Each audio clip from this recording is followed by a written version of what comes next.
বাইকের হর্নের শব্দে ঘোর কাটে মিমের। এখনও পড়াটা শেষ হয়নি। অন্যদিকে ঈশান ওকে বেড়ানোর জন্য হর্ন বাজিয়ে যাচ্ছে। মিমের টিউশনির আপুটা কেমন করে যেন ওর দিকে তাকিয়ে একটু মুচকি হাসলো। তারপর ব্যালকনিতে দাঁড়িয়ে থেকে দেখলো একটা ছেলে বাইকের উপর বসে ফোন চালাতে ব্যস্ত। আপুটা ফিরে এসে বলতে লাগলো, আচ্ছা মিম, এই ছেলেটাকে দেখি প্রায়ই তোমাকে নিতে আসে, আবার কলেজেও দেখি প্রায়ই ওর সাথে কথা বলো, মেলামেশা করো।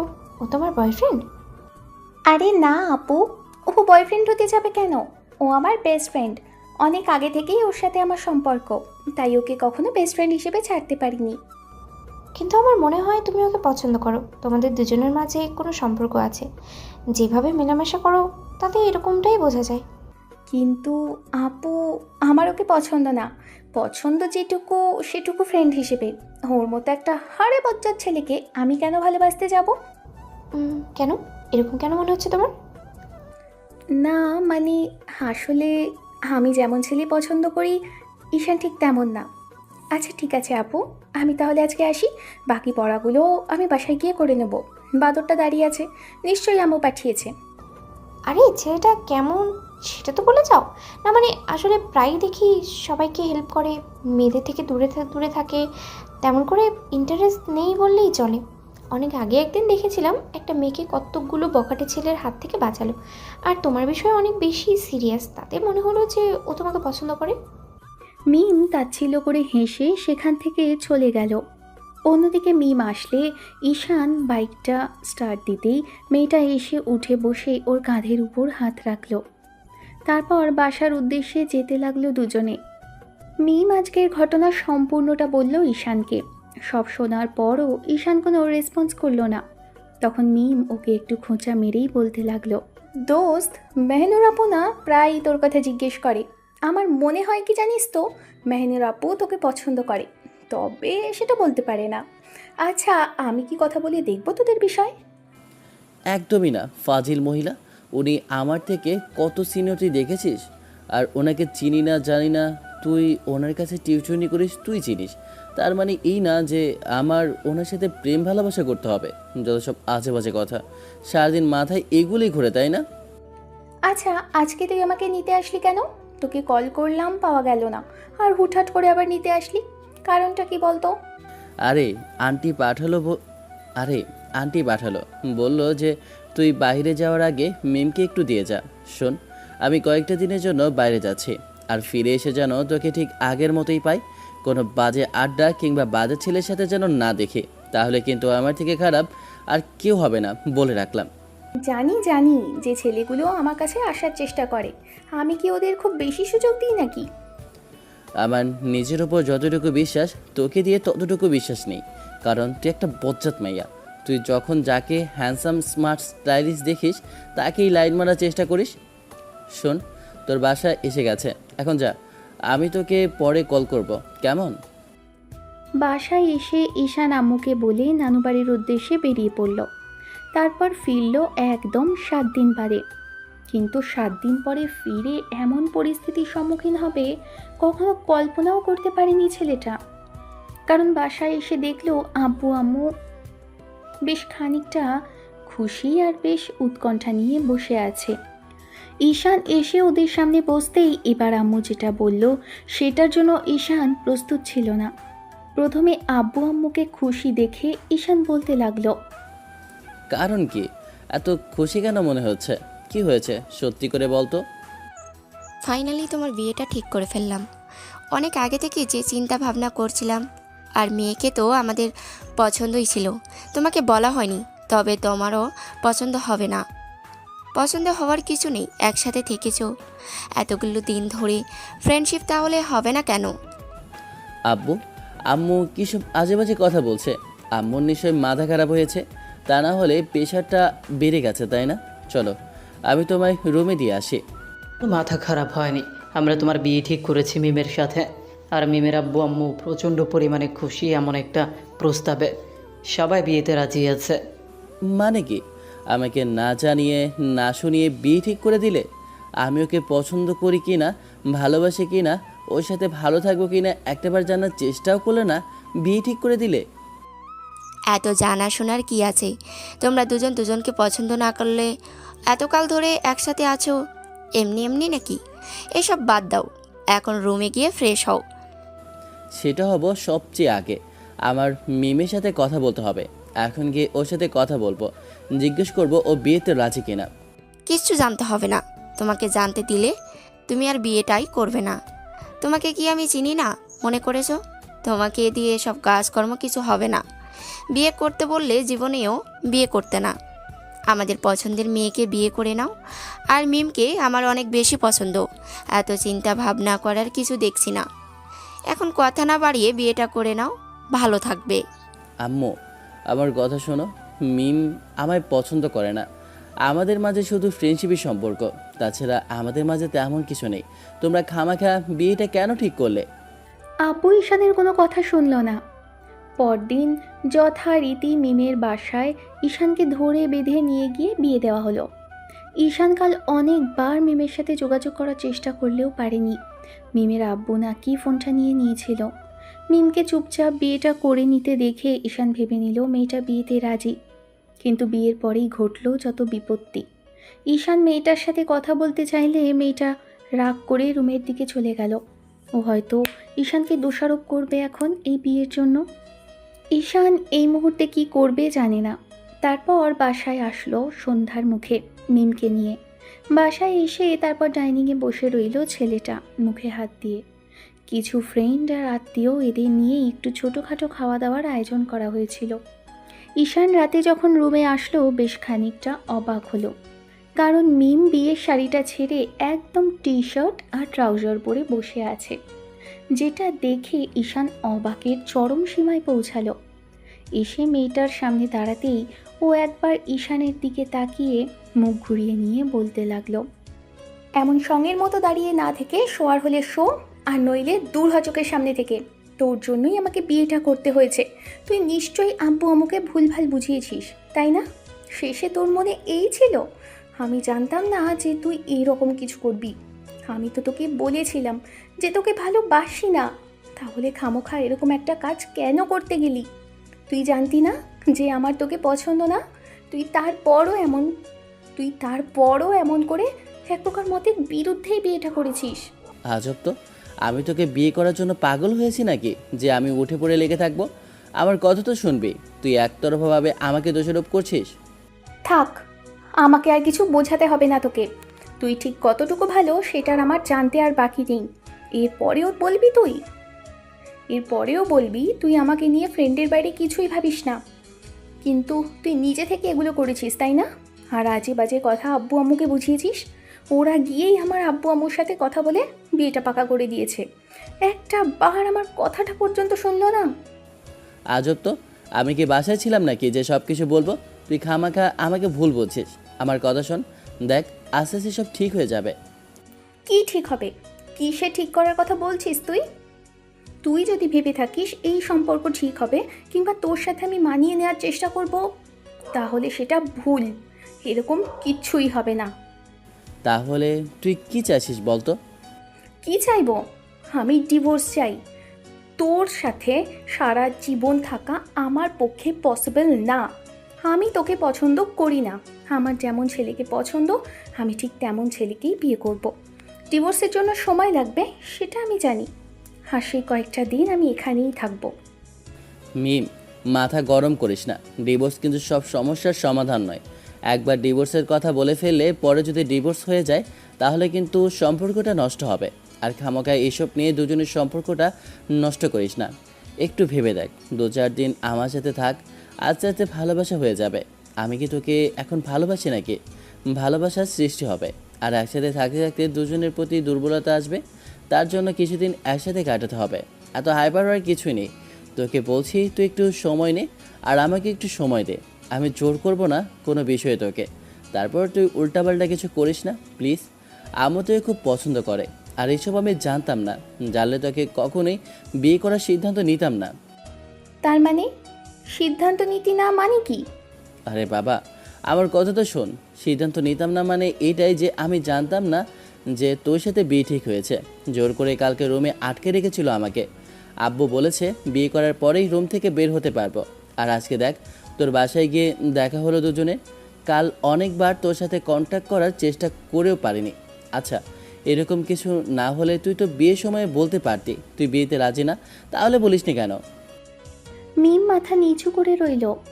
ঈশান ওর সামনাসামনি বসে বলতে লাগলো, খামাখা এইসব বিষয় নিয়ে জেদ করিস না।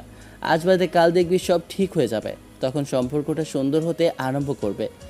নিজের দিক থেকে একটু ছাড় দে। আর সব কিছু সবসময় ঠিকঠাক হয় না, ঠিক করে নিতে হয়। আমাদের জীবনটা হয়তো এমন করে লেখা ছিল, তাই তোকে আমি বউ হিসেবে পেয়েছি।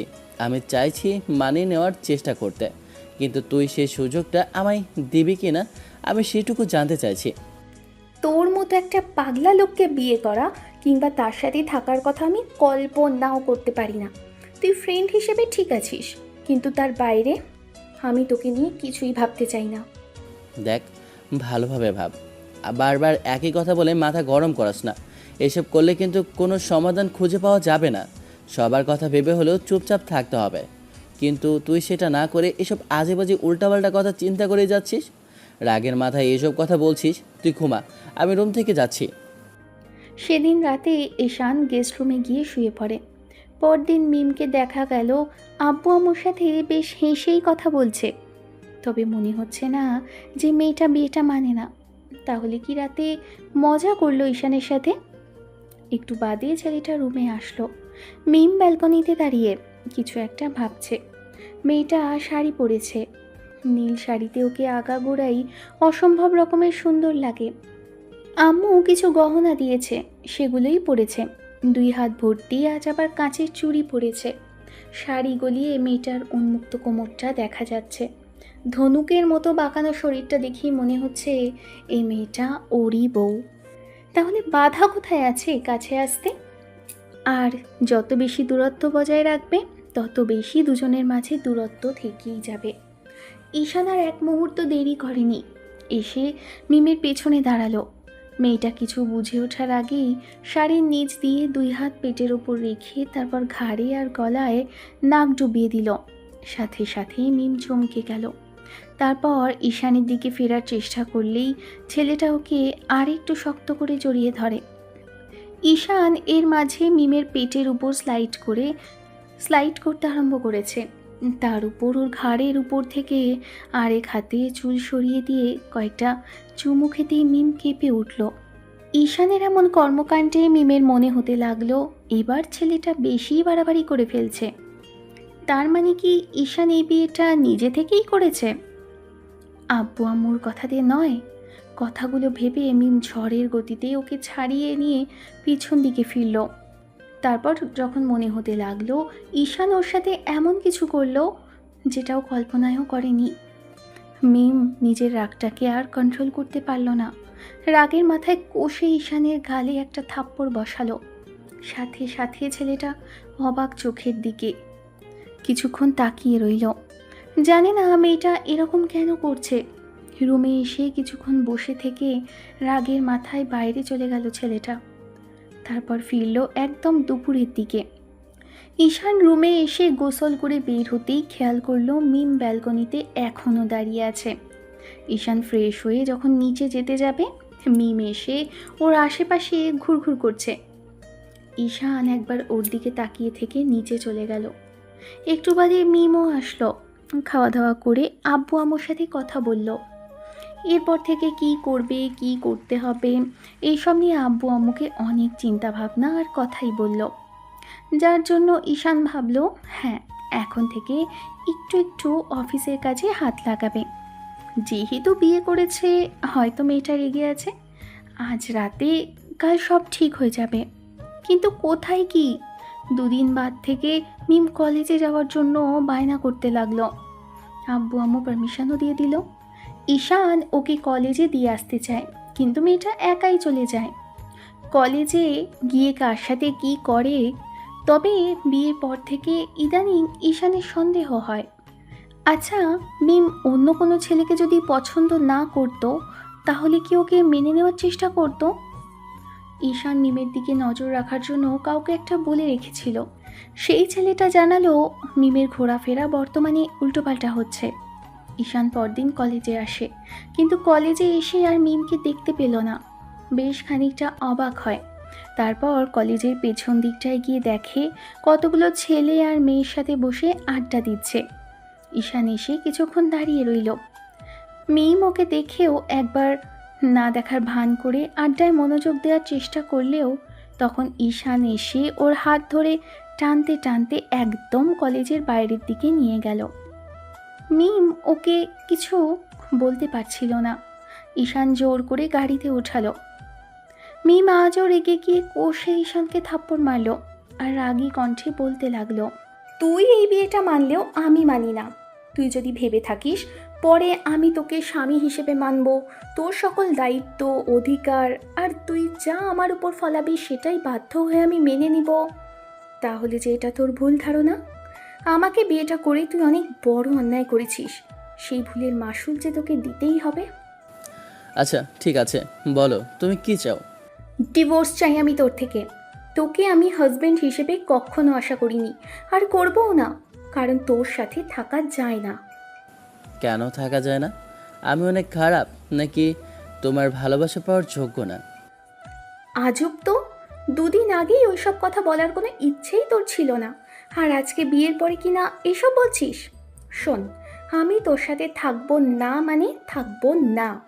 আমার তোকে পছন্দ না, তোকে এত করে বলছি তারপরও তুই বুঝতে পারছিস না। আই জাস্ট হেট ইউ ঈশান। তুই আমাকে বিয়েটা করে জীবনের সবচেয়ে বড় ভুল করেছিস। আমার মনে তোর জন্য ঘৃণার জায়গা তৈরি করেছিস। আমি আমি তোকে কখনো ভালোবাসবো না। ঠিক আছে, তার জন্য 6 মাস দেরি করতে হবে। এই 6 মাসটা একটু ট্রাই করতে পারো, যদি ভালোবাসা হয়ে যায় আমার জন্য তখন না হয়। তোর জন্য আমার মনে ভালোবাসা সৃষ্টি কখনোই হবে না। বিয়ের পর থেকে আমি তোকে ঘৃণা করি। I just hate you. যেমন করেই হোক বিয়েটা হয়েছে, কিন্তু ডিভোর্সটা এত সহজ না। ডিভোর্সের কারণে দুইটা মানুষের সম্পর্ক না, দুইটা পরিবারের সম্পর্ক ভেঙে যায়। খুব চেনা থেকে দুটো মানুষ অচেনা হয়ে যায়। তাই বলছি কি একটু ভেবে দেখো। তুমি রাগের মাথায় এসব বলছো, কাল যখন রাগটা কমে যাবে তখন ঠিক বুঝতে পারবে। কিন্তু মাঝখানে যতক্ষণ রাগের মাথায় সিদ্ধান্ত নেবে, ডিভোর্সের কারণে যখন গিল্টি ফিল হবে তখন নিজেকে অনেক ছোট মনে হবে, যে খারাপ লাগাটা সারা জীবন বয়ে বেড়াতে হবে। তাই বলছি ঠান্ডা মাথায় সবটা ভেবে দেখো, সুন্দর করে ভাবো, বুঝতে পারবে ভুল করছো। এই ভুল পরে কিন্তু শোধরানো যাবে না। আর সব সম্পর্কে সমাপ্তি কিন্তু ডিভোর্সের নয়। ডিভোর্স দিলে যদি সব শেষ হয়ে যেত তাহলে আর মানুষ যুক্তিতেই বিয়ে করত। আজ বাদে কাল তোমার আমার ভালোবাসার সৃষ্টি হবে, দেখো তখন আর তোমার আমাকে ডিভোর্স দিতে ইচ্ছে করবে না। তোর এই স্বপ্ন কখনো পূরণ হবে না। ভালোই ভালোই বলছি, তুই সবটা মেনে নে। আর হ্যাঁ, ভুলেও আমার কাছে আসার চেষ্টা করবি না, তাহলে কিন্তু আমি ভুলে যাব তুই আমার ফ্রেন্ড ছিলি। মিম, আবারও বলছি ডিভোর্স কিন্তু সব সমস্যার সমাধান নয়। ডিভোর্সের কারণে অনেক সমস্যা হবে। আমাকে পছন্দ না তাই ডিভোর্স দিবে, আমার সাথে সম্পর্ক নষ্ট করে ভাবলে অন্য কারোর সাথে ভালো থাকবে, সেটা কিন্তু হবে না। কারণ একজনকে ঠকিয়ে আরেকজনের সাথে ভালো থাকা যায় না, এটা তুই খুব ভালো করে জানিস মিম। কাকে ঠকাচ্ছি আমি? তোকে ঠকাচ্ছি? তোকে তো নিজের ইচ্ছায় কিংবা ভালোবেসে বিয়ে করিনি, তাহলে ঠকালাম কিভাবে? সবচেয়ে বড় বিষয় হচ্ছে আমি তোকে পছন্দই করতাম না। তুই তোর আব্বু আম্মুকে আমার আব্বু আম্মুর কাছে পাঠিয়েছিলি। আমি বলেছিলাম বিয়ের কথা বলতে, বলিনি, তাহলে ঠকালাম কিভাবে? আচ্ছা বুঝলাম ঠকাবে না, কিন্তু এত পবিত্র একটা সম্পর্কটা ভাঙলে ওপরওয়ালা নারাজ হবে।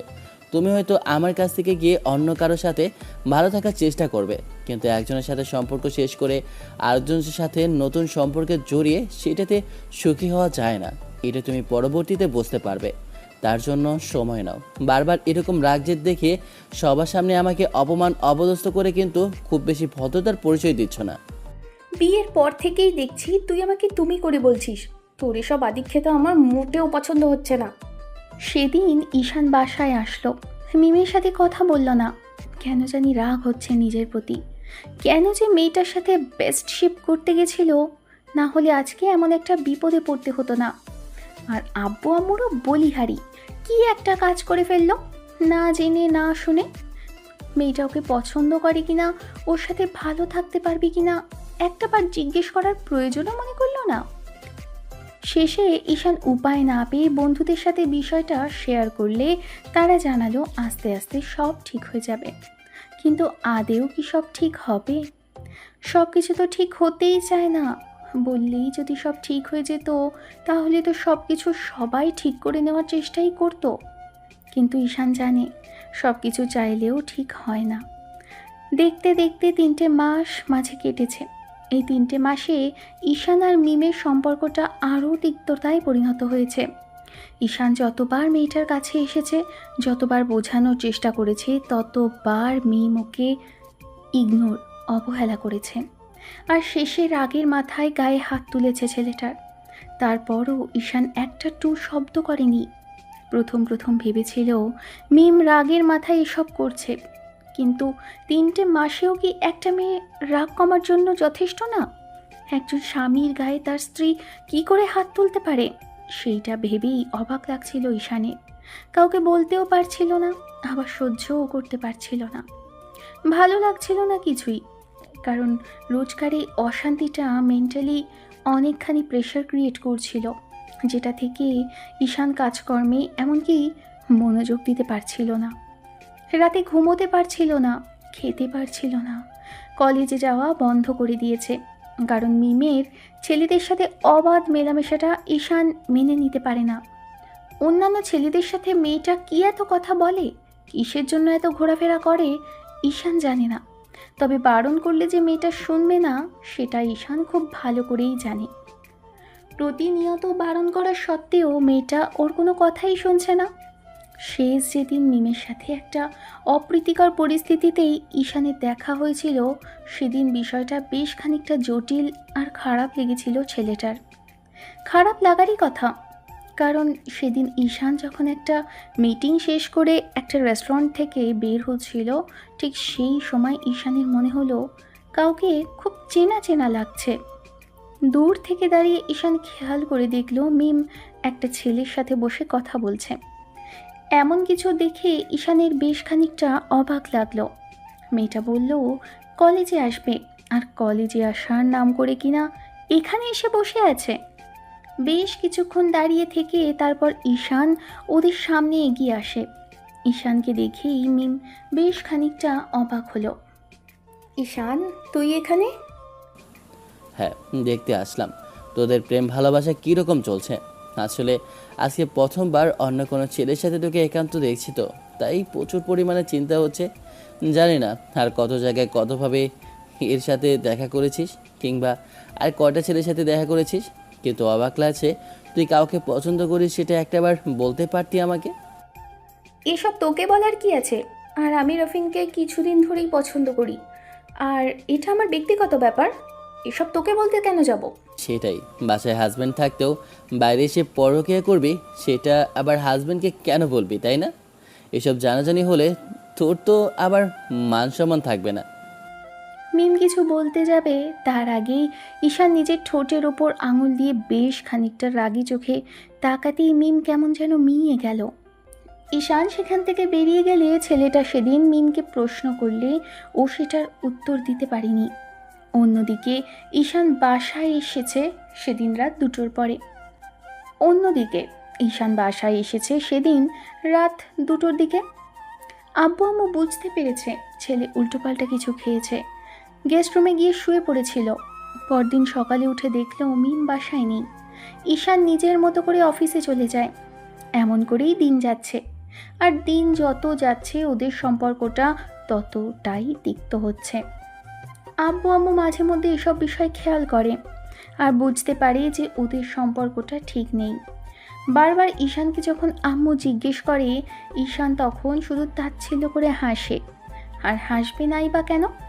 জোর জবরদস্তি করে বিয়েটা দিয়েছে, আর সেটার ফল ভোগ করতে হচ্ছে ওকে। কে জানি আর কত অন্যায় অত্যাচার সহ্য করতে হবে। বিষয়টা ভেবে ঈশান বাসার দিকে ফিরছিল। বিকেলের দিকে দেখলে ওই ছেলেটার সাথে রিক্সা করে ঘুরছে মিম। তার মানে কি এর সাথেই বর্তমানে মেয়েটার সম্পর্কে আছে? ঈশান বাসায় এসে ফ্রেশ হয়ে বেডে বসে আছে। মিম আসলো, এর মাঝখানে ঈশান ওকে জিজ্ঞেস করতে লাগলো, সত্যি কি ডিভোর্স চাও তুমি? শেষবারের মতো ভেবে দেখো। এতে এত দেখা দেখির কিংবা ভাবার কি আছে? আমি তোকে বলে দিয়েছি, আর যেটা বলেছি সেটাই ফাইনাল। ডিভোর্স চাই মানে চাই। থেকে গেলে হতো না? এই বাড়ির মানুষগুলো তোমাকে এত ভালোবাসে। আমার কথা বাদই দিলাম, আব্বু আম্মু তোমাকে মেয়ের মতো ভালোবাসে, সেটা কি একটু ভেবে দেখা যেত না? অন্য জায়গায় গিয়ে একটা মানুষের ভালোবাসা পেলে কিন্তু পরিবারটা সুন্দর হলো না, একটা মানুষের সাথে সারা জীবন কাটাবে কি করে? তার সাথে তো আর তুমি একা একা থাকবে না, তুমি যেটা করবে কাল তোমার সাথে সেটাই হবে। তাই বলছিলাম কি একটাবার ভেবে দেখতে। মিম বিরক্তি প্রকাশ করে চলে গেল। যাওয়ার সময় ঈশান আবার বলল, ভেবে দেখো, ডিভোর্স হলে সব আগের মতো থাকবে না। তুমি যদি ভেবে থাকো ডিভোর্স হলে সব কিছু ঠিক হয়ে যাবে, তোমার মন মর্জি সব কিছু হবে, তাহলে জীবনের সবচেয়ে বড় ভুলটা করতে চলেছ। এখন ভেবে দেখো তুমি কি করবে। গত 4টে মাসে কতবার যে মিম ডিভোর্সের কথা বলেছে তার হিসেব নেই। শেষ একটা মাসে ডিভোর্সের কথা বলে বলে ওকে পাগল করে ফেলেছে।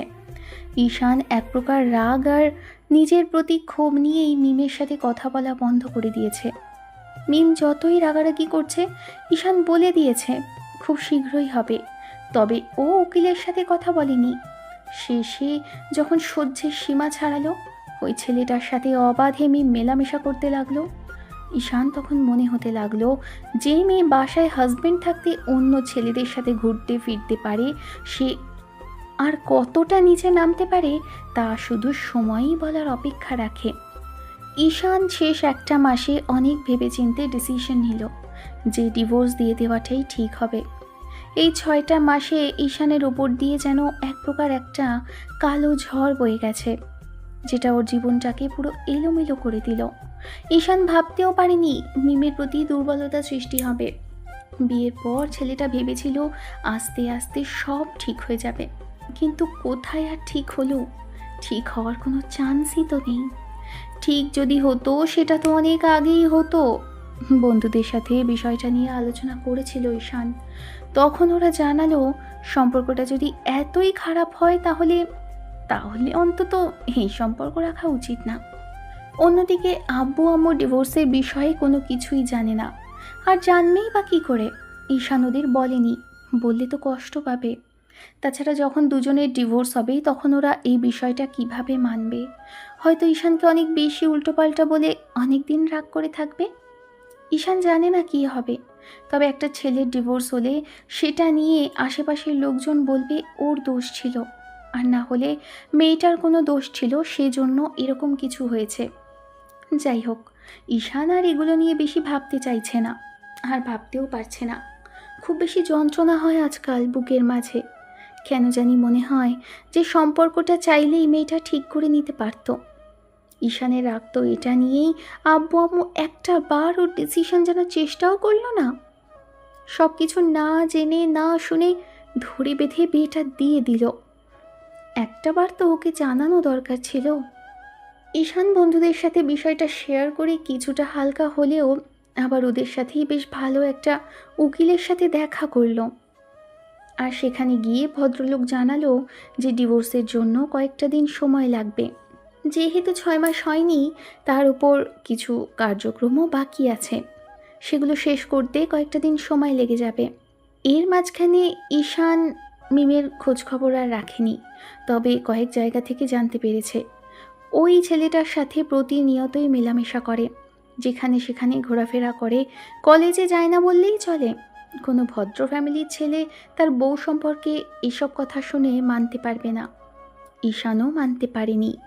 ওর মাত্রা অতিরিক্ত এসব কর্মকাণ্ডের জন্য ঈশান প্রচণ্ড পরিমাণে রেগে যায়। সে যেদিন মিমের সাথে ঈশানের কথা হলো সেদিন ঈশান মেয়েটাকে অনেকবার করে রিকোয়েস্ট করেছিল একটা বার ভেবে দেখার জন্য। তখন মিম বলেছে, দেখ ঈশান, এত ভেবে দেখার কিছুই নেই। তাছাড়া আমি তোকে আগেই বলে দিয়েছি যে ভাবার যদি হতো তাহলে আমি আগেই ভাবতাম।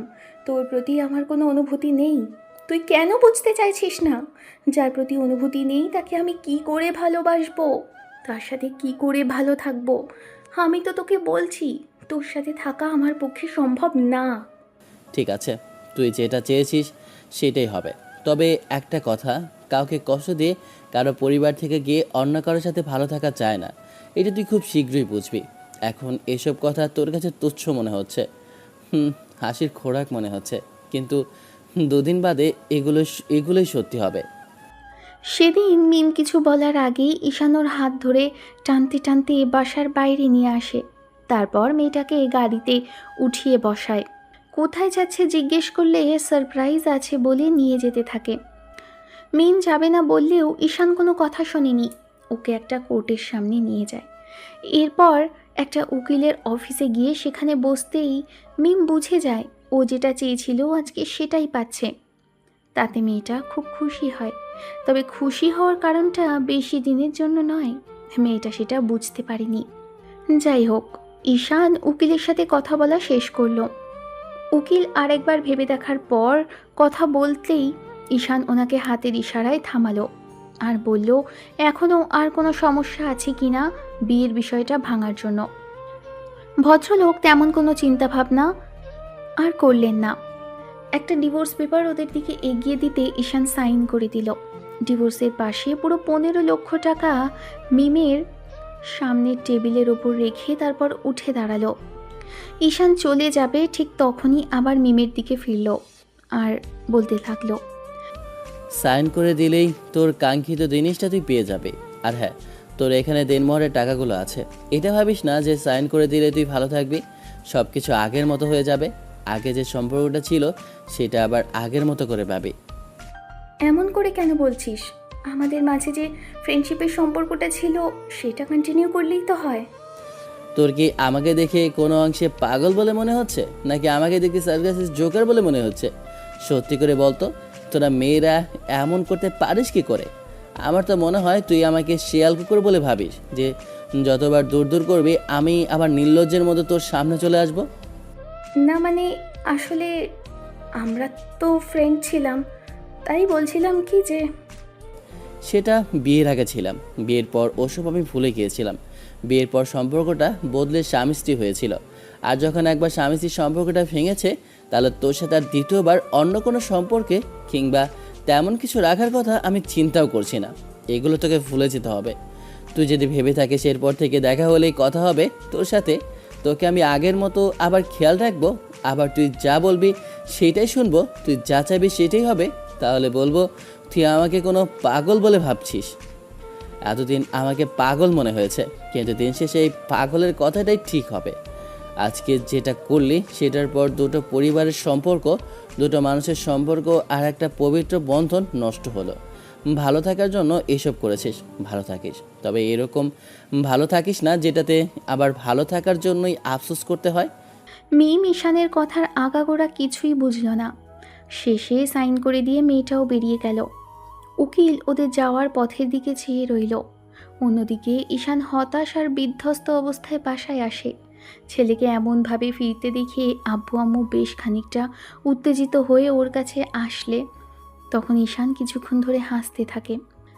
আম্মু জিজ্ঞেস করে কি হয়েছে। ছেলেটা সবটা বলল, আর সব শোনার পর আব্বু আম্মু স্তব্ধ হয়ে ওর মুখের দিকে তাকিয়ে রইল। একটা মেয়েকে ভালো লাগলো আর মেয়েটা এই বাড়ির বউ হওয়ার যোগ্য, তাকে বউ করে নিয়ে আসলে একটাবার জানার চেষ্টাও করলে না তার সাথে আমি ভালো থাকবো কি না, সে আমাকে পছন্দ করে কি না, কিংবা আমাদের বিয়ে হলে আমাদের মাঝে বন্ডিংটা কতটুকু ভালো হবে। আমার বেস্ট ফ্রেন্ড ছিল, বউ হওয়ার যোগ্য ছিল না, তাহলে কেন এরকম একটা কাজ করলে তোমরা? অন্তত আমাকে না হলে একটাবার ওকে জিজ্ঞেস করে দেখতে পারতে যে আমায় পছন্দ করে কি না, কিন্তু তোমরা সেটাও করনি। আর আজকে যখন ডিভোর্স হলো তখন খুব বেশি অবাক হচ্ছ, তাই না? এত অবাক হওয়ার কিছুই নেই আব্বু, যেটা হয়েছে সেটা তোমাদের খামখেয়ালির জন্যই হয়েছে। তবে একটা কথা, এরপরেই বিয়েটি নিয়ে যদি আমাকে জোর করো না কখনো, আমি এর মধ্যে জড়াতে চাইছি না।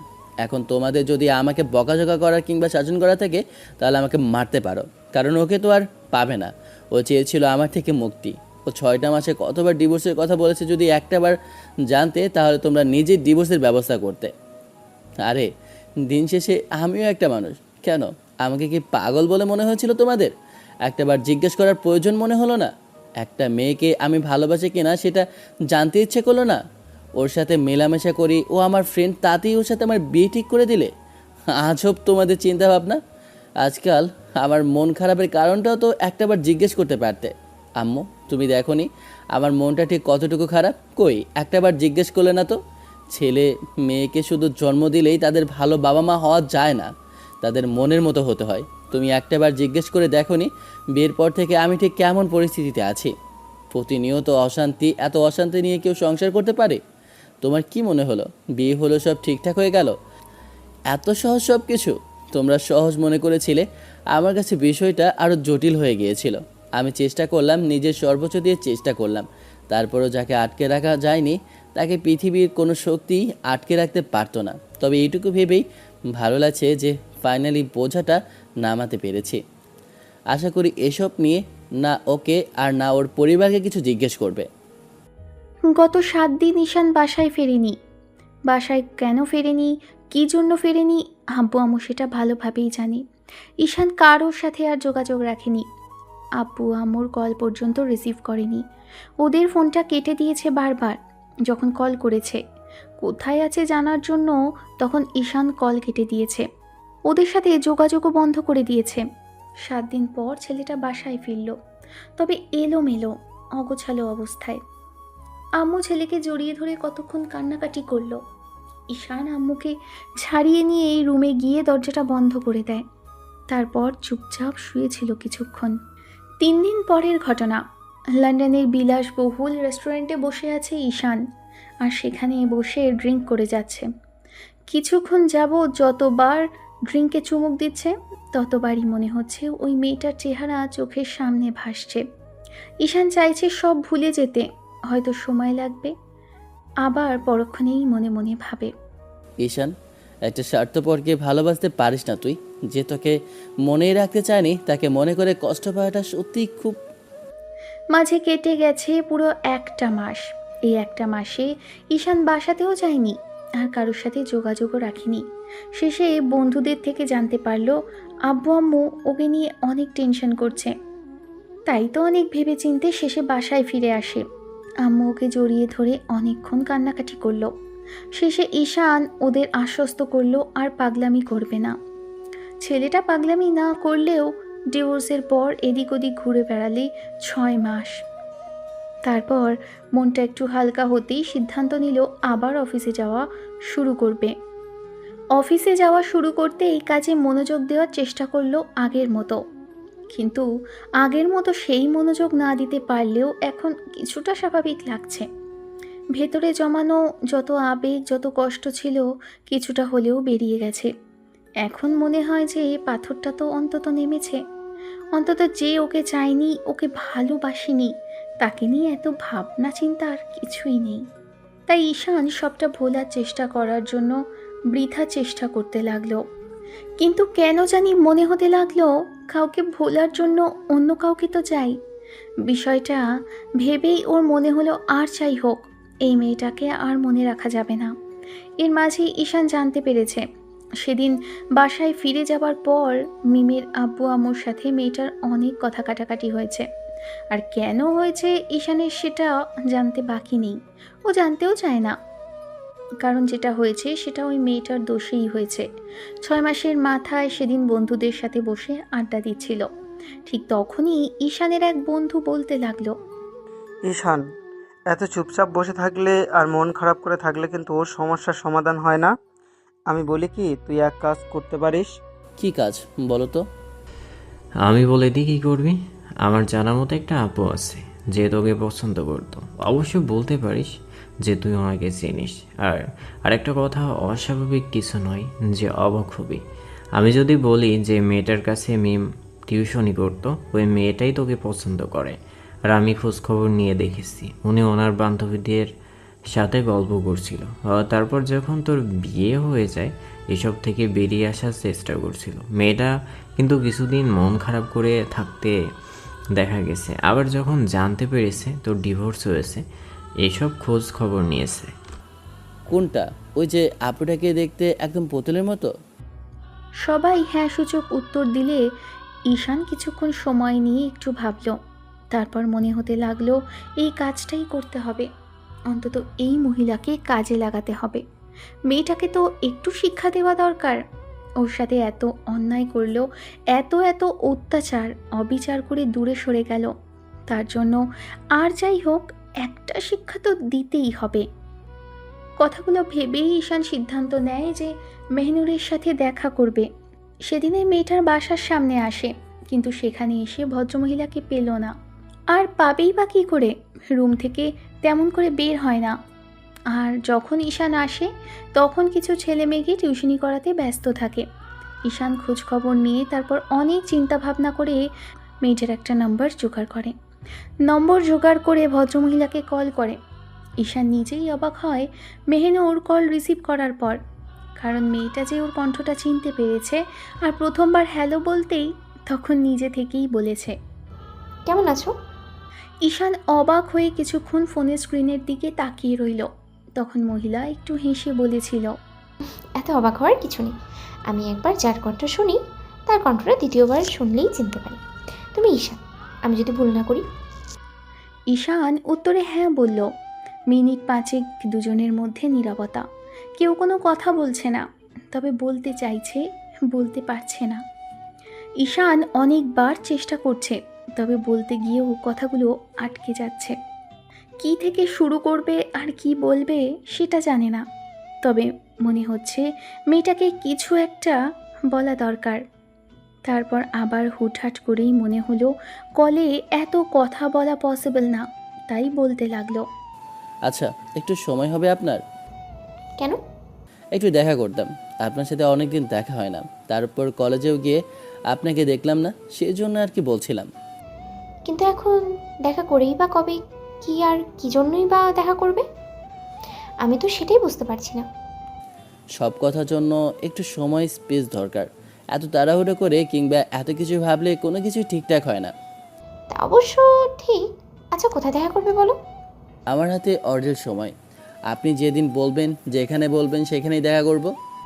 বাহ, এত সময় তোমার কাছে? থাকাটাই স্বাভাবিক। এখন কাজ ছাড়া আর তেমন করে বাইরে কোথাও যাওয়া হয় না। অনেক দিন বাইরে এদিক ওদিকে ঘোরা হয়েছে, তাই বলছিলাম যদি সময় থাকে লোকেশন পাঠাবেন, আমি চলে আসব। অপেক্ষা করব আপনার রেসপন্সের।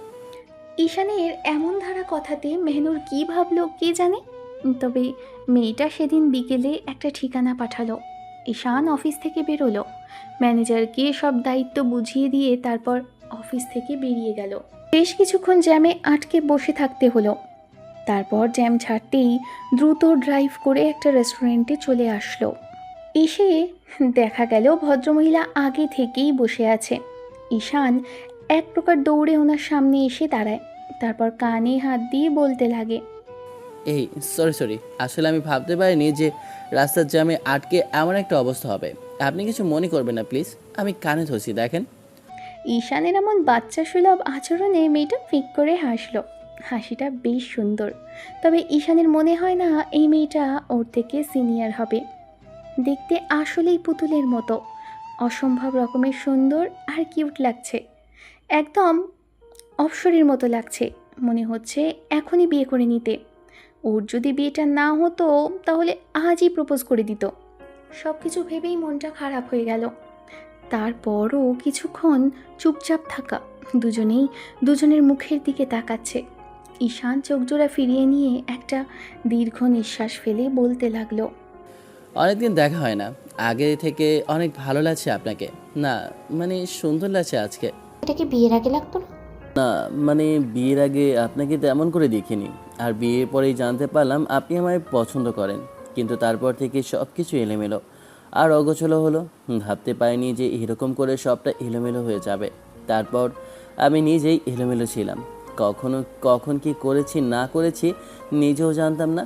বাইরে চলে গিয়েছিলাম, অনেক দিন স্ট্রেস নিয়েছি, তাই তেমন করে আর এসব নিয়ে ভাবা হয়নি। তো এখন কি ভাবতে চাইছো? আর তুমি কি বলতে চাইছো সেটা সরাসরি বলো। আমি এত ঘুরিয়ে পেঁচিয়ে কথা পছন্দ করি না। এত তাড়াতাড়ি এগুলো না বলাই ভালো। আর আমি জানি আমি যদি কিছু বলি সেটাতে হয়তো এই মুহূর্তে আপনার কাছে হাসি পাবে। একটা ডিভোর্সি ছেলে যদি আপনাকে বলে আপনাকে পছন্দ করে কিংবা একটা সুযোগ চায়, সেটাতে আপনার হাসি পাওয়াটাই স্বাভাবিক। তাই আপাতত এইসব কথা থাক। এখন বলুন কি খাবেন? মেহনুর শুধু একটা কফি অর্ডার করলো। ঈশান এক্সট্রা কিছু খাবার অর্ডার দিতে গেলে মেয়েটা বারণ করলো। তারপরও ঈশান শুনল না। মেয়েটার সাথে অনেকক্ষণ কথা বলে ভালো লাগলো, বেশ মিশুক স্বভাবের। ঈশান কথা বলার মাঝখানে দেখলো মেহনুর বারবার চুলগুলো কানের পাশে গুজে দিচ্ছে। বাতাসে এলোমেলো করে দেওয়া চুলগুলো মুখের উপর এসে পড়তেই অসম্ভব রকমের ভালো লাগা কাজ করছে। ঈশানের আজকে আর বলার সাহস হলো না যে ওকে পছন্দ করে, কিংবা একটা সুযোগ চাই। কি থেকে কি বলবে কিছু বুঝতে পারছে না। মেহনুর বিষয়টা বুঝতে পারল। ঈশানকে সাহস দেওয়ার জন্য হাতের উপর হাত রেখে বলতে লাগলো, এত ভয় পাবার কিছু নেই। আমি তোমাকে নিয়ে কোনো নেগেটিভ চিন্তাভাবনা করছি না। আমি সবই জানি ঈশান। সো এত ভয় পাওয়ার কিছু নেই। আমাদের ভাগ্যে এক হওয়াটাই লেখা ছিল, মানে লেখা ছিল না বলেই এমনটা হয়েছে। এখন এসব নিয়ে চিন্তা করে তো আর লাভ নেই। তার মানে আমি ডিভোর্সি বলে আপনি এসব নিয়ে ভাবতে চাইছেন না, তাই তো? ঈশানের এরকম প্রশ্নেই মেহনুর চুপ করে রইল, কিছু বলতে পারল না। দুজনেই আবারও চুপ করে রইল কিছুক্ষণ। একটা সময় ঈশান একটা দীর্ঘ নিঃশ্বাস ফেলে বলতে লাগলো, ডিভোর্সি নামটা কিংবা শব্দটা মানুষের জীবনে কত বড় একটা দাগ, তাই না? আপনি আমায় পছন্দ করতেন, ভালোবাসেন কিনা জানি না, তবে শুনেছি অনেক পছন্দ করতেন। আমি ডিভোর্সি বলে এখন এড়িয়ে যেতে চাইছেন। যাই হোক, আমি আপনাকে জোর করছি না কোনো বিষয়ে। আপনি ভালো একটা মেয়ে, ভালো কাউকেই ডিজার্ভ করেন। আরেকটা কথা, আমি আপনার সাথে দেখা করেছি, এগুলো আপনার স্টুডেন্টকে বলার দরকার নেই। আর সবচেয়ে বড় কথা কি জানেন তো, ওর সাথে ডিভোর্সের পর থেকে আমার কোনো যোগাযোগ নেই। আর ফ্রেন্ডশিপটাও আমি কন্টিনিউ করতে চাইনি, কারণ আমার পক্ষে সম্ভব নয় এগুলো কন্টিনিউ করা। একটা কথা, আমার গিল্টি ফিল হয়েছিল এটা জানার পর থেকে যে আপনি আমায় পছন্দ করতেন এতদিন ধরে। আমি আগে জানতেও পারিনি। আপনি একটাবার জানালে হয়তো এই সমস্যাটা হতো না। আমি আপনার দোষ দিচ্ছি না। ভালো থাকবেন। আর হ্যাঁ, ভালো কাউকে বিয়ে করে নিয়ে সুখে থাকার চেষ্টা করবেন। আমার মতো কখনো কষ্ট পড়বেন না ম্যাডাম। ঈশান কথাগুলো বলে কিছুক্ষণ মেয়েটার সামনে উঠে দাঁড়িয়ে রইল। তারপর পিছন ফিরে যখনই চলে আসতে যাবে তখনই হাতের বাঁধনে আর এগোতে পারল না। ঈশান আর এক মুহূর্তও দাঁড়ালো না, পেছন ফিরে তাকালো। মেয়েটা অসহায়ভাবে ওর দিকে তাকিয়ে আছে, হয়তো কিছু বলতে চাইছে। ঈশান একটু ফিক করে হেসে মেয়েটার সামনে বসলো। তারপর হাতের উপর হাত দিয়ে আলতো করে আঘাত করে বলতে লাগলো, আমি আপনাকে এখানে জোর করার জন্য কিংবা প্রেমের প্রস্তাব দেওয়ার জন্য আসিনি মিস মেহনুর। তবে পৃথিবীতে কেউ একজন ছিল যে আমাকে পছন্দ করত, এটা ভেবে ভালো লাগছিল, তাই এসেছিলাম দেখা করতে। সে এখনও আমায় পছন্দ করে, সেটা তার চোখ মুখই বলে দিচ্ছে। তবে তাকে পাইনি। আমি এসব কিছু নিয়ে কাউকে কিছু বলবো না। আর আপনার মতো করে আপনি বাঁচতে পারেন, তাতে আমার কোনো আপত্তি নেই। সেটা আপনার একান্ত ব্যক্তিগত ব্যাপার। আমি এসবে হস্তক্ষেপ করতে চাই না। আমাকে ভাবার জন্য একটু সময় দিবে? ঈশান অবাক হলো। কি ভাবতে চাইছে মেয়েটা? তবে কি ওকে একটা সুযোগ দেওয়ার কথা বলছে? ঈশান কিছুক্ষণ চুপ করে থেকে তারপর একটা সময় মাথা নেড়ে হ্যাঁ সূচক উত্তর দিল। মেয়েটা সেদিন ঈশানের বাইকে করে অনেকক্ষণ যাবৎ ঘুরেছে, পেছন থেকে এক হাতে জড়িয়ে ধরে রেখেছিল। ঈশান আর মিমের সম্পর্কের মাঝে কখনো মিম এমন করে পেছন থেকে জড়িয়ে ধরেনি ঈশানকে। মেয়েটাকে আজ বড্ড বেশি খুশি লাগছে। কেন লাগছে ঈশান জানে না, তবে মনে হচ্ছে মেয়েটা ওর সাথে খুব বেশি কমফোর্ট ফিল করছে। এই কয়েকটা ঘন্টাতে মনে হয়েছে অন্তত এই মেয়েটাকে বিয়ে করলে হয়তো ওর জীবনটা এরকম করে কষ্টের মধ্যে পড়তো না। ঈশান অনেক আফসোস করছে এটা ভেবে যে এই মেয়েটাকে কেন আগে চিনতে পারেনি, সবটা কেন জানতে পারেনি। ঈশান মেহনুরকে বাসার সামনে নামিয়ে দিয়ে যখনই চলে আসতে যাবে তখনই মেয়েটা বলতে লাগলো, ঈশান, আবার কবে দেখা হবে? মেয়েটা লজ্জামাখা কণ্ঠে বললেও ঈশান ওনার হাত থেকে ফোনটা নিয়ে তারপর নাম্বারটা সেভ করে দিল আর বলতে লাগলো, ভয় নেই, আমার লাইফে এখন আর কেউ নেই যে কল দিলে আমি ধরতে পারবো না কিংবা তার সামনে ধরতে সমস্যা হবে। আপনার আবার যখন মন চাইবে ডাকবেন, দেখা করব। ঈশান চলে গেল। রাতে মেহনুরের কলের অপেক্ষায় আছে ছেলেটা, কখন কল করবে মেয়েটা। অনেক রাত অবধি জেগে রইল, তারপরও মেয়েটা কল করল না। পরদিন সকালে ঘুম ভাঙল একটা আননোন নাম্বারের কল থেকে। ঈশান তখন বেশ খানিকটা অবাক চোখে তাকিয়ে রইল। তারপরই যখন ফোনটা রিসিভ করে তখনই ওপাশ থেকে কথার শব্দ আসলো। আসসালামু আলাইকুম। ওয়ালাইকুম আসসালাম, কে বলছেন? কেন, অন্য কেউ কল দেওয়ার কথা ছিল বুঝি? ঈশান এবার তাড়াহুড়ো করে উঠে বসে নাম্বারটা দেখতে লাগলো। তখনই ওপাশ থেকে কথার শব্দ আসলো। কাল দেখা হলো আর আজই ভুলে গেলে আমি মেহিনুর? ঈশান মুচকি হেসে জবাব দিল। ঘুম থেকে উঠেছে তাই বুঝতে পারেনি। অনেকক্ষণ যাবৎ কথা হলো দুজনের। ঈশান মেহনুরের কল করার কারণ জানতে চাইলে মেয়েটা বলতে না চাইলেও লজ্জায় অনেকক্ষণ যাবৎ কথা ঘোরাতে লাগলো। শেষে ঈশান অনেক ট্রাই করে জানতে পারলো যে ইচ্ছে করছিল কথা বলতে, তাই কল করেছে। এমন করে পুরো 1 মাস কেটেছে। আর 1 মাসের মাথায় সেদিন মেহনুর নিজেই দেখা করার কথা বলতেই ঈশান অবাক হলো। জানতে চাইলো কারণটা কি। তখন মেয়েটা বলতে লাগলো, না, স্পেশাল তেমন কিছু নেই, আসলে তোমাকে কিছু দেখানোর ছিল আর বলার জন্য। ঈশান ভাবলো ওর বয়ফ্রেন্ডকে দেখাবে কিনা, ওকে আবার ছেলেটার সাথে পরিচয় করিয়ে দেবে কিনা। কথাগুলো ভেবেই ঈশানের ভয়ে হাত পা ঠান্ডা হয়ে আসলো। তারপরও কৌতূহল আর মেয়েটার কথাতে দেখা করলো। ঈশান মুখটা কালো করে রেখেছে। পার্কে এসে দেখলো মেয়েটা বসে আছে।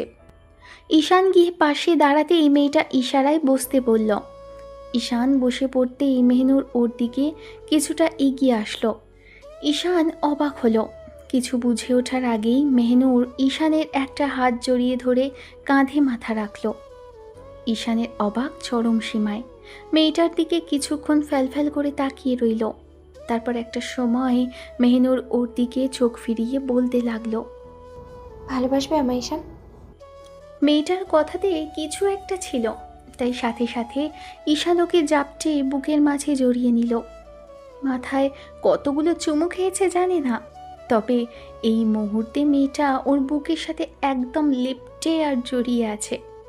ঈশান ভাবতেও পারেনি কয়েকটি দিনের দেখাশোনা আর জানাশোনা কথাবার্তায় যে মেয়েটা ওকে বিয়ের কথা বলবে, কিংবা বিয়েতে রাজি হয়ে যাবে।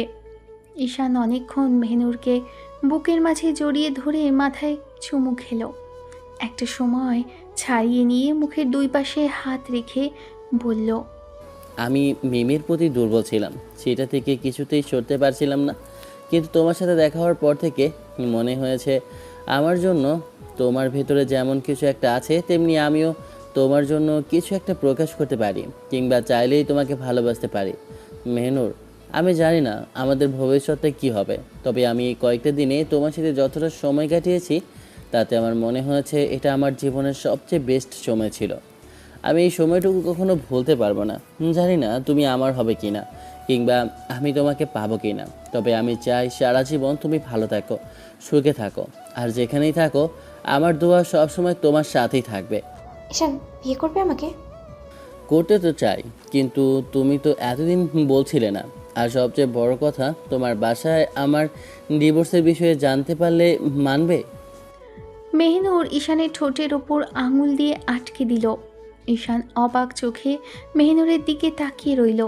মেয়েটা ওর বুকে থুতনি ঠেকিয়ে বলল, অতীতের কথা বাদ, এগুলো যদি খুব বেশি ঝামেলাও হয় আমাদের মাঝে কখনো আমার মুখ থেকে এগুলো শুনতে পাবে না। শুধু একবার বলো, বিয়ে করবে আমায়?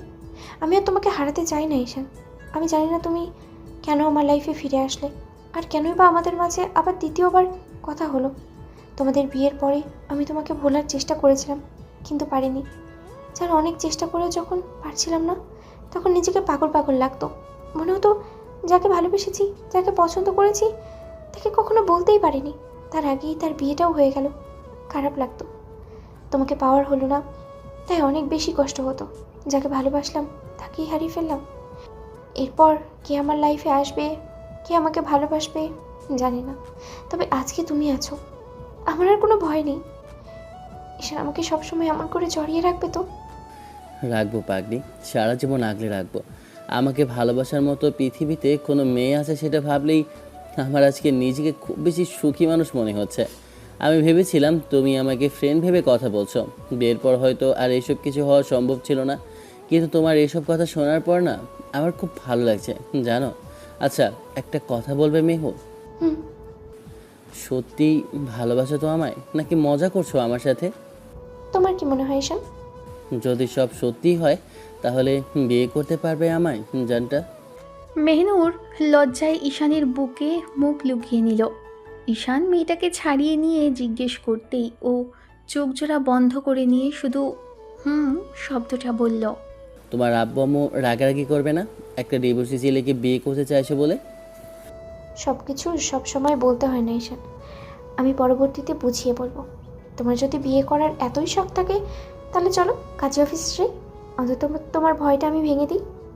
ঈশান কিছু একটা ভাবল, তারপরই মেয়েটাকে হুটহাট করে পাজা কোলে তুলল। মেহনুর লজ্জা আর ভয়ে দুটোই পেয়ে ঈশানের গলা জড়িয়ে ধরে বুকে মুখ লুকিয়ে রাখল। ঈশান মেয়েটাকে সরাসরি একদম কাজী অফিসের সামনে নিয়ে যায়। তারপর ওর বন্ধুদের আর মেহনুরের বান্ধবীদের কল করে।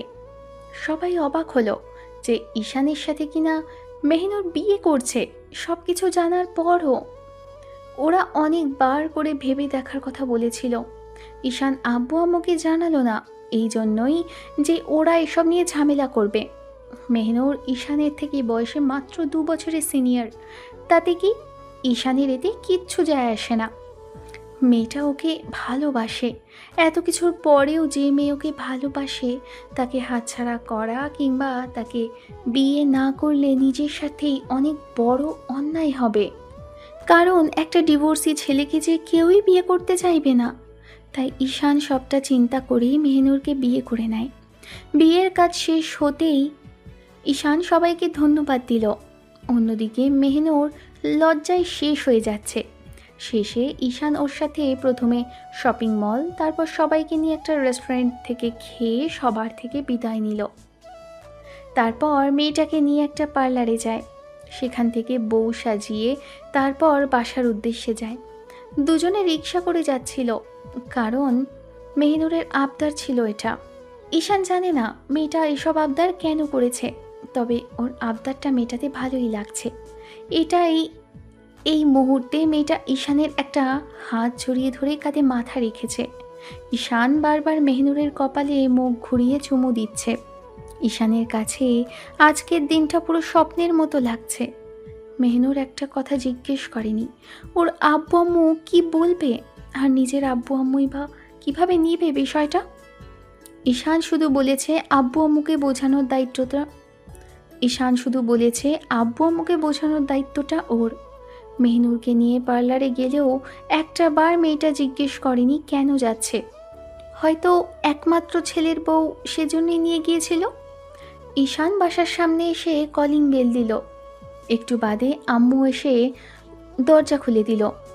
তারপর ছেলের পাশে একটা মেয়েকে বউ সাজে দাঁড়িয়ে থাকতে দেখে, তার ওপর ছেলেকে হাসি মুখে তাকিয়ে থাকতে দেখে অবাকই হলেন উনি।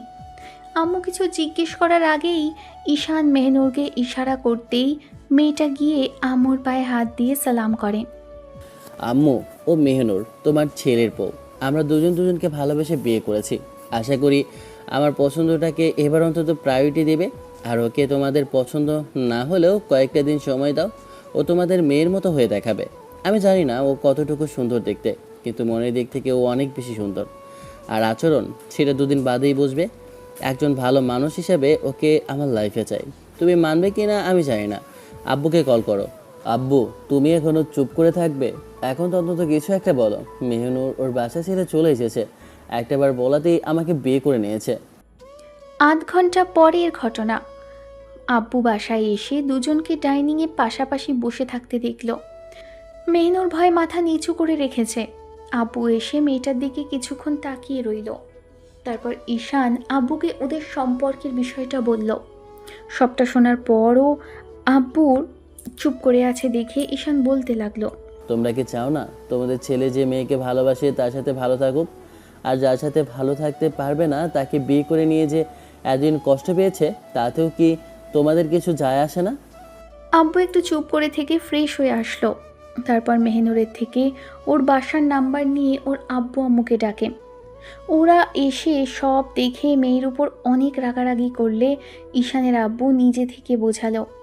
ঈশান ভাবতে পারেনি আব্বু সব কিছু এত সহজে মেনে নিবে। ঈশান আব্বুকে অনেক ধন্যবাদ দিল। তখন উনি বলল, এটা আমার দায়িত্ব, আমরা ভুল করেছিলাম, সেটা শুধরে নিয়েছি। এখন চাইবো তোমরা ভালো থাকো। আর হ্যাঁ, কখনো যেন দুজনের মাঝে কোনো ঝামেলা না হয়। ঝামেলা হওয়ার আগে তাড়াতাড়ি একটা বেবি নিয়ে নাও। আমাদেরও বয়স হচ্ছে, কখন কি হয়ে যায় তা বলা যায় না। নাতনি নাতনির সাথে একটু খেলাধুলা করে তারপর চোখ জোড়া বন্ধ করলেও শান্তি লাগবে। মেহনুরের আব্বু আম্মু রাজি হয়নি, তার মাঝখানেই এসব বলল। মেয়েটা লজ্জায় যেন মরে যাচ্ছিল। অন্যদিকে ঈশান মেহনুরের একটা হাত ধরে রেখেছে সবার আড়ালে, শাড়ির নিচে দিয়ে, কারণ মেয়েটাকে সাহস দেওয়া দরকার। মেয়েটা সেই থেকে মাথা নিচু করে বসে আছে, তাই ঈশান ওর হাতের উপর হাত রেখে সাহস দিয়ে যাচ্ছে। এর মাঝখানে ঈশানের আম্মু অনেক কথাই বলল, অনেক কিছুই বোঝালো।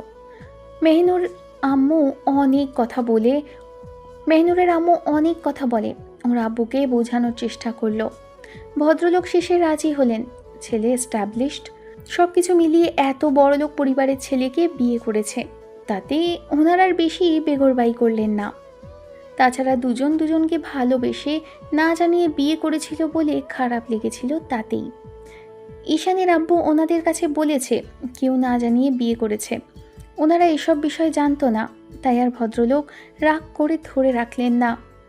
তবে 1 সপ্তাহ পরে দুজনের রিসেপশনের একটা অনুষ্ঠানের আয়োজন করা হবে। ঈশান যেদিন রাতে বেডে শুয়েছিল আর মেহনুর ঈশানের বুকে মাথা রেখে ঘুমিয়ে আছে, তখন ঈশান বলতে আরম্ভ করলো। একটা কথা ভাবছি, জানো তো? আবার কি ভাবতেছো? কয়টা বেবি নিবে সেইটাই তো। তুমি যে কয়টা পারবা ওই কয়টা নিব, টেনশন নেই। বাহ, আমার বউ দেখছি খুব রোমান্টিক। তো এত রোমান্টিকতা আসে কোথা থেকে জানটা? তুমি যে খুব বেশি ফাজিল, আমাকে যে এক বেবির পর আর এক বেবি নিতে বেশি দিন গ্যাপ দিতে হবে না, সেটা আমি খুব ভালো করেই জানি। এখন চুপচাপ ঘুমাও তো। একটা কথা বলছিলাম, যেহেতু রিসেপশনে অনুষ্ঠান হচ্ছে আর যার জন্য তোমাকে আমি পেলাম, যে আমার লাইফ থেকে চলে গিয়ে তোমাকে আসার জায়গা করে দিল, তাকে তো একবার ইনভাইট করতে যেতেই হয়, কি বলো? মানে? মানে হলো, আমি চাইছিলাম মেমকে প্রথম ইনভাইট করব। ওর তো একটা কিছু পাওনা আছে, কি বলো? খামোখামো এটাকে কষ্ট দিতে যাবে কেন? ও ভালো আছে, থাকুক না। এসব জানতে পারলে হয়তো জেলাসি ফিল করবে। কাকে কষ্ট দেওয়ার কথা বলছো? ওর মতো একটা বদ মেয়েকে, যে কিনা ওর সব কিছু জানার পরেও, সব কিছু ঠিকঠাক থাকার পরেও আমাদের বাসাতে থাকতে পারলো না। ও তো একটাবার আমাকে একটা সুযোগ দিতে পারতো, দিয়েছিল? অবশ্য সুযোগটা না দিয়ে ভালো করেছিলে। আমি না হলে এমন একটা ভার্জিন স্বামী পেতামই না। ঈশান মেয়েটাকে আরেকটু শক্ত করে জড়িয়ে ধরে কপালে চুমু খেলো। মেহনুর চোখ ঝোড়া বন্ধ করে নিতেই ঈশান বলতে লাগলো। দেখো গিয়ে, ওর ওই পরকীয়ার বয়ফ্রেন্ডের সাথে ভালোই আছে। এসব কথা বাদ দাও, এখন তুমি ঘুমাও শোনা। আদর করবে না আমায় ঈশান? এখন না, সব কিছু মিটে যাক শোনা, তারপর। আগে বাকি যেটুকু রাগ যে ভেতরে আছে ওটুকু বের করে দিই, তারপর এইসব নিয়ে ভাববো, কেমন? মেহনুর আর কথা বাড়ালো না, ঈশানের বুকের মধ্যেই ঘুমিয়ে পড়ল। পরদিন সকালে উঠে ঈশান একটু বাইরে যায়, মেহনুরের জন্য কিছু শপিং করা দরকার। মেয়েটা এ বাড়িতে কিছুই নিয়ে আসেনি, কাল বিয়ের সময় এক কাপড়ে চলে এসেছে। ওর আব্বু আম্মু কেমন করে কিছু নিয়ে আসেনি, শুধু রাগারাগি করেছিল। শেষে যখন সব কিছু মিটমাট হলো, ওরা খাওয়া দাওয়া করে চলে গেছিল। ঈশান মেয়েটার জন্য 2 হাত ভর্তি শপিং করে নিয়ে আসলো। বড়লোকের ছেলে বলে কথা। অবশ্য মেহনুরের পরিবারের অবস্থা ততটাও খারাপ না, তবে ভালো পরিবারেই বিয়ে হয়েছে মেয়েটার। আর সবচেয়ে বড় ব্যাপার, দুজন দুজনকে ভালোবাসে। এর থেকে বড় কী বা হতে পারে? যাই হোক, ঈশান এসে শপিংয়ের ব্যাগগুলো মেয়েটার সামনে বেডে রাখলো। তারপর নিচে এসে দেখলো আব্বু ইনভিটেশনের জন্য কার্ড নিয়ে এসেছে। ঈশান আবারও ভাবলো ওই বদ মহিলাকে গিয়ে আগে ইনভাইট করবে। ঈশান একটা ডেভিল হাসি দিয়ে সেদিকটায় চলে গেল। তারপর মিমকে অনেক খোঁজাখুঁজির পর ওর বাসার সামনে এসে পেল। দেখলো ও মেয়েটা ব্যালকনিতে দাঁড়িয়ে আছে। ঈশান একটা পিচ্চিকে দিয়ে মেয়েটাকে ডাকতেই ও আসলো। মিম এসে সামনে দাঁড়ালো। তখন ঈশান ওর দিকে ইনভিটেশনের কার্ডটা এগিয়ে দিয়ে বলতে লাগলো। নিন ম্যাডাম, আমার বিয়ের রিসেপশনের অনুষ্ঠান। আপনি আমাদের বিয়েতে আসলে অনেক খুশি হব। জানেন তো, আপনার জন্যই আমি এত ভালো একটা মেয়েকে জীবনে পেলাম। আপনি যদি সেদিন জোর করে চলে না আসতেন তাহলে হয়তো এত ভালো একটা মানুষকে আমার পক্ষে পাওয়া সম্ভব ছিল না। মিম অসহায়ভাবে তাকিয়ে আছে ঈশানের দিকে। তখন ও একটু হাসার চেষ্টা করে বলল, এত অবাক হওয়ার কিছুই নেই। কিছু মানুষ ছেড়ে যায় কিছু মানুষকে ভালো থাকতে দেওয়ার জন্য। আমি প্রথমে সেটা বুঝতে না পারলেও এখন বুঝতে পারছি যে আপনার চলে আসাতে আমি এমন একটা মানুষকে পেয়েছি, আর মানুষটাকে আপনিও খুব ভালো করে চেনেন। এ তো অবাক হওয়ার কিছুই নেই। ঈশানের কথাতে মিম ইনভিটেশন কার্ডটা হাতে নিল। মেয়েটার হাতটা কাঁপতে লাগলো। ঈশান জানে ওর সাথে কি হয়েছে। যে ছেলেটার সাথে ও বিবাহ বহির্ভূত অবস্থায় পরকীয়া সম্পর্কে জড়িয়েছিল, সেই ছেলেটা মিমকে ঠকিয়েছে। এমনকি বাজে কিছু করার জন্য জোর জবরদস্তি করেছিল। তারপরও ঈশান এমন কিছুই বলল না। ছেলেটা এবার চলে আসতে গেলে মিম ওর হাত ধরল। ঈশান পিছন দিকে ফিরতেই মেয়েটা ওকে যখন জড়িয়ে ধরতে যাবে, ঈশান ওকে হাতের ইশারায় থামিয়ে দিল। তারপর ওর থেকে দূরে ঠেলে দিয়ে বলতে লাগলো, কি করছেন ম্যাডাম এসব? এমনটা ভুলেও করবেন না। তাছাড়া আমার ওয়াইফ এগুলো কিছুতেই মানবে না, কারণ ও আমাকে বড্ড বেশি ভালোবাসে। আমি ওকে ঠকাতে পারবো না। এরকম করে আপনি আমার কাছে আসবেন না প্লিজ। ঈশান, আমাকে কি আরেকটা সুযোগ দেওয়া যায়? আমি কথা দিচ্ছি, আমি এরপর থেকে অনেক ভালো হয়ে যাব। আর কখনো এরকম কিছুই করব না। আমি ভুল করেছি, তার জন্য আমাকে ক্ষমা করে দে। ভুল? কিসের ভুল? যে মেয়ের স্বামী থাকা অবস্থায় বাইরে এসে ছেলেদের সাথে প্রেম ভালোবাসা করে বেড়ায়, অবাধ মেলামেশা করে, সে সবটা জেনে আর বোঝেই করে, এটাকে ভুল বলা যায় না। এটা আপনার পাপ ছিল। আপনি পাপ করেছেন, আর এখন সেই পাপের প্রায়শ্চিত্ত করছেন। আমি কতবার করে বলেছিলাম একটাবার ভেবে দেখেন তো, একটাবার কি থেকে যাওয়া যায় না? কিন্তু আপনি কখনো কথাই শুনলেন না আমার। তখন শুনলে কি খুব বেশি খারাপ হতো বলেন? আপনার ওপর দুর্বল ছিলাম আমি। এখন সেই দুর্বলতাটা কেটে গেছে, তবে এতটাও দুর্বল হয়নি যে আমার ভবিষ্যৎ বউকে ভালোবাসতে পারবো না। ওকে আমি প্রচণ্ড পরিমাণে ভালোবাসি। আমি ডিভোর্সি জানার পরও ওকে একবার বলতেই আমাকে বিয়ে করতে রাজি হয়ে গেছে। তারপরে বুঝুন মেয়েটার আমাকে ঠিক কতটুকু ভালোবাসে, কতটুকু বিশ্বাস করে। ওর এই বিশ্বাস আমি মরার আগ পর্যন্ত অক্ষত রাখতে চাই। আশা করবো এসব চিন্তাভাবনা করবেন না। আর ফিরিয়ে নেওয়ার কথাতে একটা কথা মনে পড়লো, আপনি যে আজ বাদে কাল আবার এই অন্যায়টা আমার সাথে করবেন না, তার কি গ্যারান্টি আছে? যে মেয়ে একবার একজনের সাথে ঠকাতে পারে, সে দ্বিতীয়বার কাউকে ঠকাতে তৃতীয়বার ভাবার প্রয়োজন মনে করবে না। ভালো থাকবেন, আর যার সাথে ছিলেন তার সাথে ভালো থাকার চেষ্টা করুন। অবশ্য আমি আগেই বলে দিয়েছিলাম কাউকে ঠকিয়ে কেউ ভালো থাকতে পারে না, তাই আপনিও পারেননি। আর হ্যাঁ, বিয়েটা আবার হচ্ছে, আর বিয়েটা খুব ধুমধামের সহিত হচ্ছে। সেদিন আপনার সাথে যে বিয়ে নামক নাটকটা হয়েছিল সেটা সবার সামনে খুব বেশি বড় না করাটাই বড়, তাই বেটার হয়েছে। এটাই বোধহয় তার কারণ ছিল। ওপরওয়ালা উত্তম পরিকল্পনাকারী, আমি তার বারবার প্রমাণ পাচ্ছি। যাই হোক, আপনি গেলে খুব বেশি খুশি হব ম্যাডাম। ঈশান কথাগুলো বলে সেখান থেকে চলে গেল। মিম কাঁদতে কাঁদতে সেখানেই বসে পড়ল। অন্যদিকে মেহনুর ঈশানের জন্য প্রতিনিয়ত অপেক্ষা করে। রোজ রাতে মেয়েটা ওর বুকে ঘুমানোর সময় বলে, আম্মু এই বলেছে, ওই বলেছে। ঈশান ওকে শুধু বলেছে, আমাকে যতটুকু ভালোবাসো আমার পরিবারকে ঠিক ততটুকু ভালোবাসতে হবে জানটা। তুমি ওদের দেখিয়ে দেবে যে তুমি ভালো একজন বউ হতে পারো। আর আমি যাকে ভালোবেসে বিয়ে করেছি সে কোনো কিছুতেই কম বা অযোগ্য নয়। সে আমার পরিবারকে ঠিক ততটুকুই ভালোবাসতে পারে তার নিজের পরিবারকে যতটুকু বাসে। মেহনুর মাথা নেড়ে হ্যাঁ সূচক উত্তর দিল। ঈশান মেয়েটাকে বুকের সাথে জড়িয়ে ধরে ঘুমায়। মেয়েটা প্রত্যেক দিন আদর করার কথা বললেও ঈশান করেনি। শেষে রিসেপশনের অনুষ্ঠানের দিন আসলো। ঈশানের বন্ধুরাও বেশ সবাই খুশি, কারণ মেহনুরের বান্ধবীগুলোর সাথে ওরা ফ্লার্টিং করতে ব্যস্ত। মেয়েগুলোও ওদের একদম পেছনে ঘুরিয়ে পাগল বানিয়ে দিচ্ছে। ঈশান সব দেখছিল আর রাগে ফুঁসছিল। ওরই পাশে বসে মেহনুর মুচকি মুচকি হাসছিল। অবশ্য মেয়েটা ঈশানকে বারবার বারণ করেছিল অন্য মেয়েগুলোর দিকে তাকাতে। রিসেপশনের অনুষ্ঠানে মিম আসার পরে দেখলো ঈশান আর মেহনুর পাশাপাশি বসে আছে। মেয়েটাকে দেখার পর যেন মিম আকাশ থেকে পড়েছিল। ভাবতেও পারিনি মেহিনুর আপুর সাথে ঈশানের বিয়ে হয়েছে। সেদিন তাহলে আপু সত্যিই বলেছিল যে ওকে পছন্দ করে। তাহলে কি আপু সত্যি সত্যি ঈশানকে ভালোবাসতো?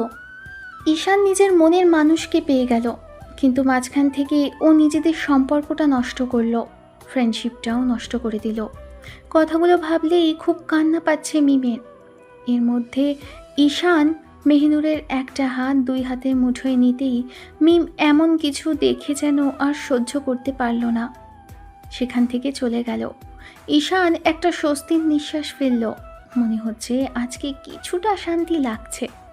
মেয়েটা ওকে খুব জ্বালিয়েছে এতদিন। রাতে যখন রিসেপশনের অনুষ্ঠান শেষ হলো, মেহনুরের আব্বু আম্মু ওদের দুজনের সাথে কথা বলে চলে গেল, তবে ওদের কয়েকজন আত্মীয় স্বজন থেকে গেছে। মেহনুরের আব্বু ঈশানের সাথে অনেক কথাই বলল। ঈশান ওনাকে বিয়ের মাঝখানেই জানিয়েছে যে ডিভোর্সে ছিল। ভদ্রলোক তেমন কিছু বলেনি, তবে মেহনুর সবটাই বলেছে, বুঝিয়েছে। যদি মেয়ে সুখে থাকতে পারে তাহলে ওদের সমস্যা হবার তো কথা না। রাতে ঈশান খাবার নিয়ে রুমে আসে, তারপর মেয়েটাকে নিজে হাতে খাওয়ালো। মেহনুর খুব তৃপ্তি নিয়ে খেলো। এরকম একটা ভালোবাসার মানুষকে পাবে কখনো ভাবতে পারেনি মেয়েটা। ঈশান আবার বাকি খাবারগুলো রেখে এসে বাকি ফর্মালিটিসগুলো পূরণ করলো। মেহনুরকে ওর প্রাপ্য দেনমোহরের টাকাগুলো বুঝিয়ে দিল, পুরো 30 লক্ষ টাকা, যেটা মিমের সময় অর্ধেক ছিল। এগুলো আমার কিচ্ছু চাই না বেবি, তুমি এগুলো রেখে আসো। আমি গত 7 দিন যাবৎ তোমাকে একটা কথাই বলতে চাচ্ছি, তুমি আমার কথাটা রাখছো না, কিন্তু আমার কাছে ভালো লাগছে না কিন্তু শোনো। ঠিক আছে, কিন্তু এগুলো তোমার নিতে হবে না জানটা।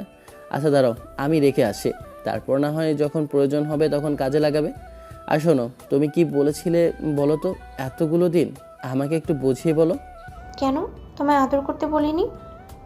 আমায় তুমি আদর করছো না কেন? আমাকে তোমার আদর করতে সমস্যা কিসে? করি আমার আদর পাগলি বউরে। দেখি কাছে আসো শোনা। কথাগুলো বলতে বলতে ঈশান গিয়ে ড্রিম লাইটটা অন করে দিয়েছে। মেয়েটার মাথার উপর থেকে এই ঘোমটা ফেলে দিল। আজকে অবশ্য লেহেঙ্গা পরানো হয়েছিল মেয়েটাকে। এতগুলো অর্নামেন্টস পরেছে, যার জন্য নিজের কাছে নিজেকেই ভারী লাগছিল। ঈশান বেডে এসে মেহনুরকে নিজের কাছে টেনে নিল। এই মুহূর্তে ঈশান মেয়েটার মুখোমুখি। ঈশানের নিঃশ্বাসগুলো মেহনুরের মুখের উপর আছড়ে পড়েছে, যার জন্য মেহনুর একদম চোখজোড়া বন্ধ করে নিল। বারবার মনে হতে লাগলো দমটা বুঝি বেরিয়ে যাবে। ছেলেটা ওর এত কাছে কেন আসলো? আর কি জন্যই এরকম করে আদর করতে বলল? এখন নিজের নিঃশ্বাসটাই তো বন্ধ হবার উপক্রম, আর কাছে এসেও এখন এমন করে জ্বালাচ্ছে। তাহলে কি ছেলেটা ওকে আজও আদর করবে না? কথাগুলো যখনই ভাবলো তখনই ঈশান মেহনুরের মুখটা 2 হাতের মধ্যে নিল। মেহনুর চোখ মেলে তাকালে ঈশান একটু মুচকি হেসে আলতো করে ওকে কপালে চুমু খেলো। মেয়েটা চোখ জোড়া বন্ধ করে নিয়ে ছেলেটা শেরওয়ানির কলার আঁকড়ে ধরল। ঈশান এক হাত মেহনুরের কোমরে রাখতেই মেয়েটা কেমন যেন এলোমেলো অগোছালো হয়ে যাচ্ছিল। সাথে সাথে ঈশান ওকে টান মেরে কোলের উপর বসিয়ে দিল। মেহনুর এবার এক হাতে কলার আর আরেক হাতে চুলগুলো ধরে চোখ জোড়া বন্ধ করে নিল। এই মুহূর্তে ঈশানের ঠোঁট জোড়া অনেকটাই কাছাকাছি, তবে দুজনের ঠোঁটে কোনো স্পর্শ হয়নি, যার জন্য মেহনুর আজ ঘন ঘন নিঃশ্বাস নিচ্ছে।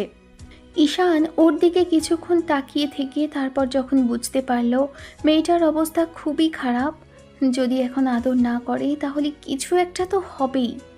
রাগের মাথায় কিছু একটা ভুলভাল বলে দিতে পারে। কথাগুলো ভেবে ঈশান মুচকি হাসল। তারপর আলতো করে ঠোঁটের উপর কিস করতেই মেহনুরের ষষ্ঠ ইন্দ্রিয় সজাগ হলো। ঈশানের ঠোঁটের সাথে ঠোঁট মিলিয়ে রেখেই আদরের স্পর্শের রেসপন্স করতে লাগলো। ঈশান মিনিট 5 পরে মেহনুরের ঠোঁট ছেড়ে দিল। মেহনুরের ঠোঁট জোড়া কাঁপছে। ঈশান ওর গলায় ঘাড়ে নাক ডোবাতেই মেহনুর ছেলেটার চুলগুলো আঁকড়ে ধরে রাখল। ঈশান আলতো করে ওর বুকের উপর থেকে আঁচলটা সরিয়ে দেয়। মিনিট 2 মধ্যে ওর বুকের উপর স্পর্শগুলো বিচরণ করতে লাগলো, যেটা থেকে মেয়েটা খুব বেশি হাঁসফাঁস করছিল। ঈশান মেহনুরকে আলতো করে বেডে শুইয়ে দেয়। তারপর আস্তে আস্তে শরীর থেকে সব গহনা আর শরীরের কাপড়গুলো আলগা করে দিতে থাকে, যার জন্য মেহনুর একদম লজ্জায় লাল হয়ে যাচ্ছিল। ঈশান নিজেও পুরো উন্মুক্ত হলো, আর দুজনের একটু আগে পরে থাকা পোশাকগুলোর জায়গা হলো ফ্লোরে। এই মুহূর্তে মেহনুর ঈশানের বাহু ডোরে আবদ্ধ, তারপরও পুরুষালী স্পর্শে বারবার কেঁপে উঠছে। মেয়েটার চোখ দিয়ে অনবরত পানি পড়ছে। এটা কষ্টের নয়, আনন্দের কান্না। মেহনুর ঈশানকে শক্ত করে জড়িয়ে ধরে রেখে বুকে মুখ লুকিয়ে রেখেছে। ভালোবাসার মানুষের আদুরে স্পর্শে যেন পুরো শরীর জুড়ে শিহরণের ঢেউ হয়ে যাচ্ছে। দুজনের ভালোবাসাটা পরিপূর্ণ হলো আজ। একটা সময় দুজনেই দুজনকে জড়িয়ে ধরে ঘুমিয়ে পড়ে। ভালোবাসায় পরিপূর্ণ মায়া একটা রাত কাটে দুজনে। ভালো থাকুক ভালোবাসা। দেখা হচ্ছে অন্য কোনো দিন, অন্য কোনো গল্পে। ততদিন পর্যন্ত সুস্থ থাকবেন, ভালো থাকবেন, আমাদের সাথেই থাকবেন। ধন্যবাদ। আল্লাহ হাফেজ।